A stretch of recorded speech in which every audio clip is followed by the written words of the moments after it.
shares his insights on Aatmanirbharta Antidote to Turmoil.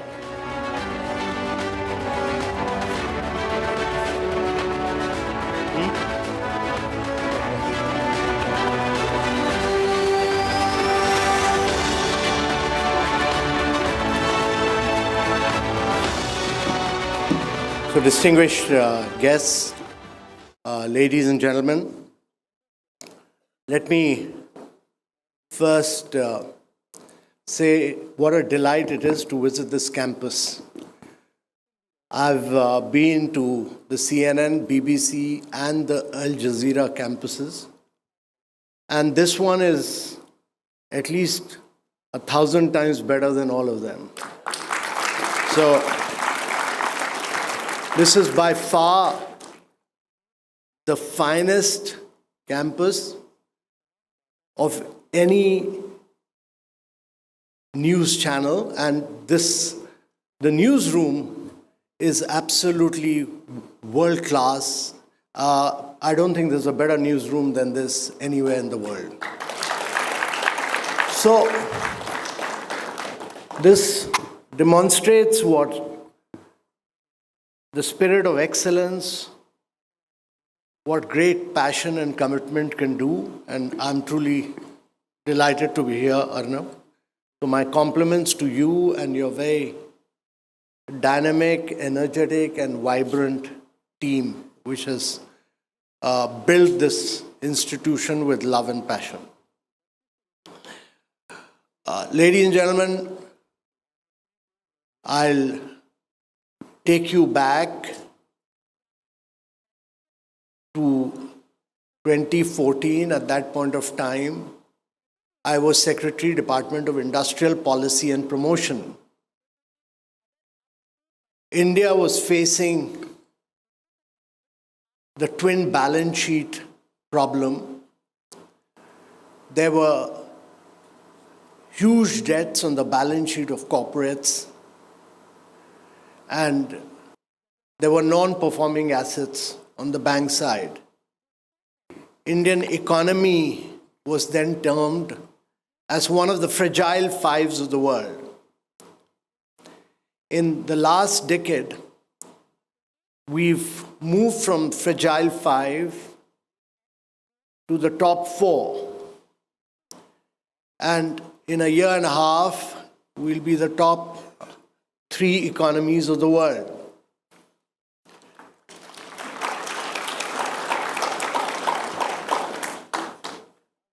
During this period, I've been associated personally with the Ease of Doing initiative. And at that point of time, India was ranked 144th in the World Bank Ease of Doing Business. And the Prime Minister tasked me to eliminate a lot of rules, regulation, procedures. India, while the World Bank was doing the ranking, India jumped up in 2 years, 79 positions in the World Bank Ease of Doing Business. But more than that, it's the only country in the world which has eliminated about close to 1,800 laws. It's fully digitized its economy. But this is a work in progress. Every day we do keep doing innovative things, and as the Prime Minister yesterday announced, that the nuclear sector, which has been a monopoly of the public sector, will be opened up for the private sector. In the last 3 to 4 years, we've opened up the space sector, we've opened up the geospatial sector, we've opened up the drone sector, and now we are opening up the nuclear sector for private sector participation. The space sector, the geospatial sector, the drone sector have led to almost over 3,500 new startups emerging in these areas and accelerating the pace of growth of Indian economy. And with nuclear sector opening up, you will see the emergence of India as a champion of small modular reactors. So you will see a large number of young companies emerging in this area of nuclear growth. And to my mind, one of the greatest hallmark of the Indian economy in the last decade is that it's built the spirit of free enterprise. That it's not the government will act as a catalyst, as a facilitator, but the private sector will be the driver of growth. And the Indian private sector and the Indian startup movement will really be the key torch bearer of this growth. And in the long run, if India is to grow on a sustained basis from a 4 trillion to a 30+ trillion dollar economy, the private sector of India and the young startups of India and our ability to create young entrepreneurs will be the key to India's growth story. And therefore, my belief that this challenge of 4 trillion to a 30+ trillion dollar economy, we should clearly comprehend this. It means that your GDP has to grow 9 times, your per capita income has to grow 8 times, your manufacturing has to grow 16 times. And since there's a young audience here, it's important to tell you that very few countries in the world have been able to do this. It was done by Japan post-World War II, it was done later by Korea, and in recent time, China has grown at scorching pace of growth. Only 3 countries in the world, all other countries of the world were caught in the middle income trap. 108 countries of the world are caught in the middle income trap. So the Prime Minister's bet on India becoming Viksit Bharat is a very ambitious, a very audacious task. And for India to be able to do this, you need free enterprise to grow and prosper. When these 3 countries were growing, it was a different world. It was a period of political stability across the world. New institutions like UN, Security Council, World Trade Organizations were there. They ensured stability in the growth of these countries in the world. What we are seeing is a different world. We are seeing geopolitical crisis, you're seeing conflict, you're seeing wars, you're seeing the breakdown of global supply chains.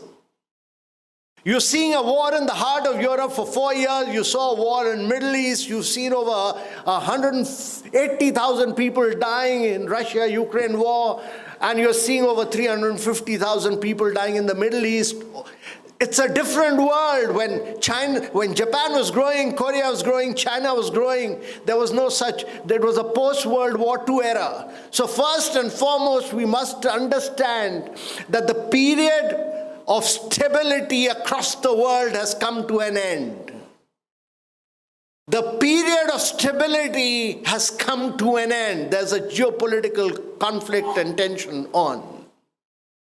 The second is that when these 3 countries were growing, Japan, Korea, China were growing, the global supply chains were growing and expanding. It was possible to import, do value addition, and re-export. There was free trade. America was driving free trade. Europe was driving free trade. And therefore they said, we'll manufacture in China, we'll import, we'll put it together, we'll do value addition. Value will be made in the United States, but hard manufacturing will be done in China. But global value chain was their approach. That has broken down completely, and you're seeing protectionism and tariff at the heart of policies across the world.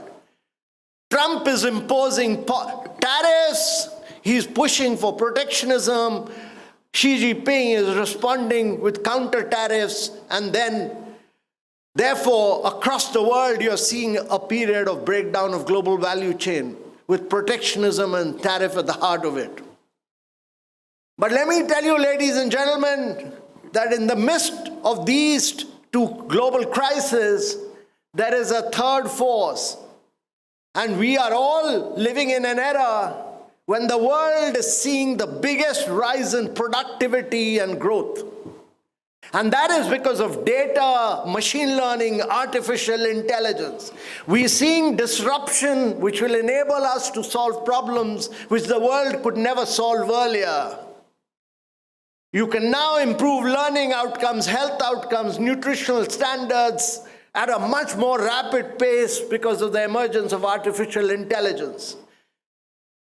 Today, vast amount of data is backed by huge amount of very sophisticated software, and huge computing power, which was not available earlier, enables you to do artificial intelligence at a scale and size which was unparalleled. And therefore, we are very fortunate to be living in an era which will see the rise of productivity which the world has never seen before. And therefore, to my mind, this is a great opportunity for India. And this is an opportunity to technologically pole vault. So what has India done to move from fragile 5 to top 4? First, that you want to be in the global spot, you want to be a leader. As the Prime Minister said, you have to constantly reform. You have to constantly reform, like we did with the GST, the goods and services tax across the country. No other country has that, but we have one tax across the economy and we constantly refine it, like we've done recently. We brought in the insolvency bankruptcy code because India had socialism which prohibited entry, and you could not exit capitalism without exit. But what India has done with insolvency and bankruptcy code is to bring a lot of financial discipline. And since you're all here in this part of Noida, you could see a number of uncompleted buildings because of real estate, where we've brought in the Real Estate Regulation Act, which has brought discipline. But the corporate tax rate was lowered 2 years back to bring it on par with the world's best regime. And we focused on ease of doing business in a very big way. So structural reforms. But the most important thing for India has been that it digitized its economy, and 1.5 billion people in India have a digital identity. It enabled young startups to do fast payments. Between 2015 and 2017, we opened 550 million bank accounts. Every second bank account was opened in India. We then seeded it with Aadhaar and mobile number. And then it enabled all these young startups to do fast payments. India is the only country where PhonePe competes with Google Pay and Paytm competes with Amazon Pay. We built an alternative model of open source, open API, globally interoperable model. It's very different from the Western part of the world, where all of you, when you get into Meta or you get onto Google or you get onto Amazon, your data is owned by them. Your data is owned by them, and that data is then analyzed by them. They build new products and sell it back to you at high prices. So your data is owned by them, but in India, the digital empowerment protection architecture ensures that your data is owned by you. The model cannot memorize your data.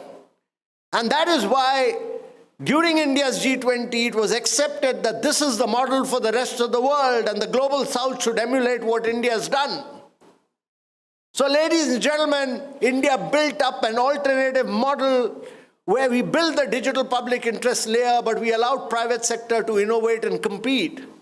And therefore, we did fast payments, and today we do 50% of the fast payments in the world. China is next with 20%.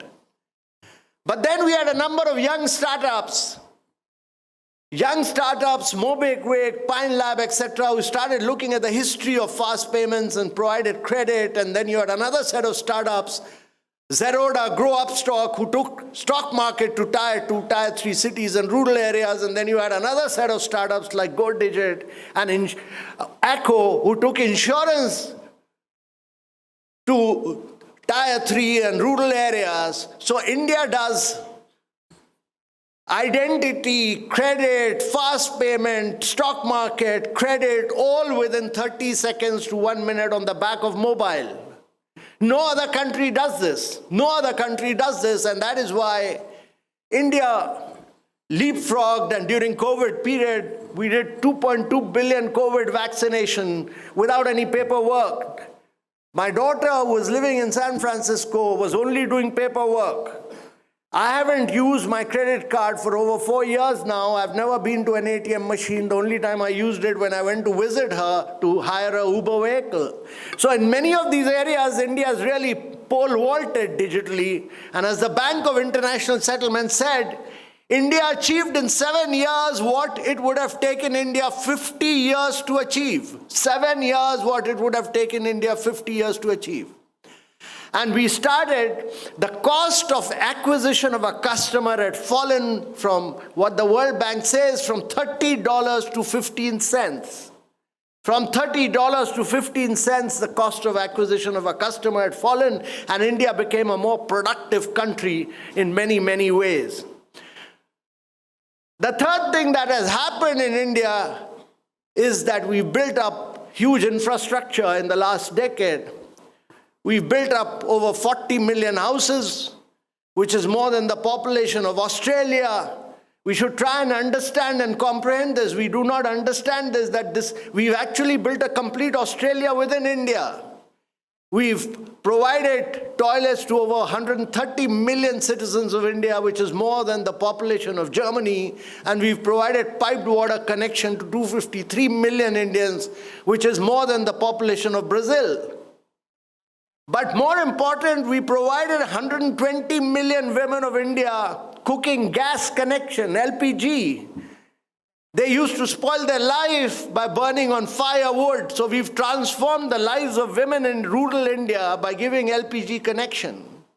And therefore, what you see is the size and scale of India, of what India has done in infrastructure. We've built over 88,000 kilometers of roads, and we've moved our capex spend from less than 1% to close to 4% of our GDP. So infrastructure story is the third one, and I would say the fourth one is really that India has done it in a sustainable manner. So India has gone green. We built up 256 gigawatt of renewable energy at very low price points. Our aim is to become a champion of green hydrogen. Today we import 180 billion worth of fossil fuel. Our aim is that by the time we become 100, we should be the biggest exporter of green hydrogen at $1 per kilogram and export it to the rest of the world in its liquid form, ammonia.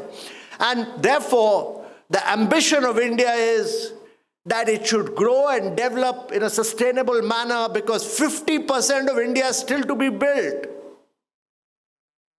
50% of India is still to be built. Arnab Goswami will be creating many more studios like this across India in the days to come. Because if 500 million Indians have to move to urban areas, means India will be creating 2 Americas, India will be creating 1 Chicago every 5 years. That's the way the people will move. But we have to do it in a manner that we do it sustainably, with cycling, walking, with public transportation, with better quality of air, and improve the livelihood of citizens in India. So ladies and gentlemen, our ability to do it in a sustainable manner is also dependent on our population, because when Bill Gates says that when you move from fossil fuel to clean energy, you pay 35% extra. But India has demonstrated that using its size and scale, when we bought 500 million LED bulbs, we were able to bring down the price of LED bulb to 15% of their original price. When we did the first tender for electric buses, 7,000 buses, we brought it on par with fossil fuel buses. The next tender of 10,000 buses will bring it 15% lower than fossil fuel buses. And the Prime Minister's vision is that the third tender should be 30,000 buses and the fourth tender for 100,000 buses. So when you do 100,000 buses, you'll make India the center for global manufacturing, for electric vehicles. So we are really pushing for Make in India and cutting-edge technology. We are pushing it in a sustainable manner. And the fifth is that we are pushing for cutting-edge technology through the artificial intelligence mission, because data exists in India. Today, what is happening is that Indian data is being used by ChatGPT, by Gemini, and they are taking your data free of cost. They are developing products and they'll sell it, the same data to you at very high prices tomorrow. They will sell you the end product at high prices. Never allow that. Build your own product. And therefore the government has pushed for India to build its own sovereign models, sovereign large language models. If you don't build it, you will lose your history, your civilization. That will be new colonization in a stealth form. And therefore, when we talk about globalization, you must understand that you can't afford to lose your history, your culture, your civilization. You have to use your data to build your large language models, and that is why India government has supported 10 young startups. We are providing computing power at almost 40% the price to our researchers and startups. We have opened up government data bank through AI Kosh to them. And our objective is that once these large language models are built, you build applications on top of them, and you Indians then use their data on these large language models.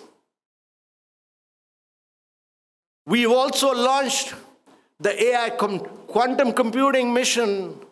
We've launched the semiconductor mission, by which, because tomorrow's world will be fought by chips, all studios, all electric vehicles, all drones, all planes, all wars will be fought on chips. And therefore, the country, for the first time, has pushed for the manufacturing of 10 large companies to do chip manufacturing in India. India was a center for design manufacturing, but now we'll be doing large-scale chip manufacturing in India. So, ladies and gentlemen, using technology to leapfrog will be very, very critical in the days to come. And how we pole vault using technology across quantum, across AI, across green hydrogen, all this will be critical for India. But as I said, we are confronted by challenges in the breakdown of supply chains and the breakdown of political stability. Those are international challenges. We also have domestic challenges. We've largely grown on the back of services. We need to give a major push to manufacturing, because that will create jobs. We need to urbanize in a very sustainable manner. We need to ensure that the eastern part of India, which is the most populous part of India, grows rapidly. We also need to ensure that we transform the physical quality of life index and the human development index. Ladies and gentlemen, therefore, for all this, to my mind, Aatmanirbharta is critical. And Aatmanirbharta is not about protectionism. It's about becoming the most competitive nation in the world, using the size and scale of your population to become the most competitive nation in the world. All these countries, you look at the history of the United States in the 19th century, you look at the history of Japan, you look at the history of China, all these countries actually practiced hardcore protectionism when they were growing and expanding. They talk about free trade now, but they were all protectionists when they were growing and expanding.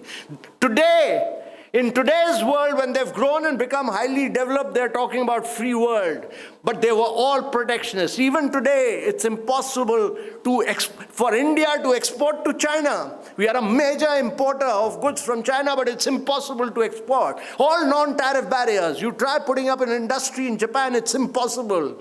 You look at America, what it is doing with tariffs on India. All these countries are following all hypocrisy and double standards across the world. All hypocrisy, they're all basically, we have to be nationalist. We have to pursue growth with one single-minded vision, one single-minded clarity with one single-minded goal, and that is making India a $30+ trillion economy. And this requires us, to my mind, have the clarity that this is going to be India's decade, But this is also going to be India's century. And if this is going to be India's century, and I'm a great optimist that this is going to be India's century because of young demographics. 90% of the people sitting in this room are young. India is the only country where the average age of population is 29, even when we become 100, the average age will be 35. United States is aging, Europe is aging, China is aging, Japan is aged, but India will still be young, and rarely has a country not created wealth when it is young. Secondly, ladies and gentlemen, there's no country in the world which is making 30 kilometers of roads and 12 kilometers of railway line every day when it is growing. There's no country in the world which is making 9 metros every day, and there's no country in the world which has expanded its solar energy 31x in the last 7 years, and there's no country in the world which does 50% of the fast payments by mobile. So ladies and gentlemen, my belief is that this is going to be India's decade and India's century, but we have to be very clear that we have to use our size and scale and our young population to drive India's growth and become a leader. And that will require Aatmanirbharta in a very big way. And Aatmanirbharta, to my mind, is not about protectionism. It's about making India the most competitive economy. This will require us to break down rules, regulation, procedures, the socialist mindset, which we've built over the years. We'll have to allow free enterprise to grow. We'll have to have a clear vision that India will have to grow on the back of free enterprise with government acting as a facilitator and catalyst, and we'll have to become a leading exporter because without exports, India will not be able to grow, and we'll have to ensure that India's physical quality of life index improves across the world. And therefore, ladies and gentlemen, this is a rare moment in history. Rarely does a country get a moment when you have political stability over a long period of time. Rarely does a country get a moment when it has young population. Rarely does a country get a government which is very in favor of breaking rules and regulation. Rarely does a country get a moment when the country wants reforms to grow and progress. All these factors are combining. All these factors are converging, they are integrating together for making India Atmanirbhar, but more than that, they are pushing India towards a Viksit Bharat of 2047. Thank you very much, ladies and gentlemen.